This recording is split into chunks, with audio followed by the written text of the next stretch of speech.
Sa simula ay may nagngangalang Oni-chan at ang dalawang babae na si Ayane at Kotone, silang tatlo ay magkababata.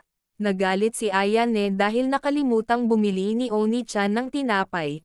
Habang naliligo siya biglang pumasok ang dalawa, maya-maya ay lumabas si Ayane at nagsimula ng magtalpakan ang dalawa ni Oni-chan at Kotone. Kinagabihan habang magkasiping silang tatlo, niyapos niya si Ayane at nagsimula na silang magtalpakang dalawa. Muntik nang magising si Kotone kaya napektusan siya ni Ayane. Kinaumagahan habang naglalakad pauwi ay nagkasabay ang dalawa. Niyapos niya papasok ng bahay si Ayane at nagsimula na silang magtalpakan. Sumunod na araw, lagi niyang China chat si Ayane ngunit hindi ito nagre-reply. Dumating naman si Kotone para magpatulong mag-review kay Oni-chan. Nakakain pala si Kotone ng chocolate na may halong alak kaya ito nalasing at naging malandi, at nagsimula na silang magtalpakan. Pagkatapos nilang magtalpakan ay umuwi na si Kotone. Kinabukasan sa school, umiiwas pa rin si Ayane kay Oni-chan, kaya naman nagpunta silang dalawa sa locker room ng mga babae para mag-usap.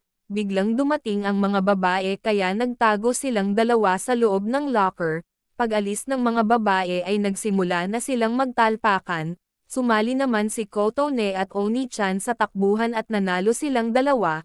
Nagpunta silang dalawa sa room para mag-usap. Maya-maya ay nagsimula na silang magtalpakan. Kinabukasan paggising ni Oni-chan ay nakita niya si Ayane na nakasuot ng sexy na apron. Nalibugan si Oni-chan at nagsimula na silang magtalpakan. Maya-maya ay dumating na si Kotone at saktong tapos ng magtalpakan ang dalawa, nagpunta sila sa swimming pool at nagtampisaw ang dalawa, nagpadulas silang dalawa at pagbasak ni Kotone ay natanggal ang kanyang bra, nagpunta sila sa isang kwarto at nagsimulang magtalpakan, masaya silang tatlo na naglalakad pauwi.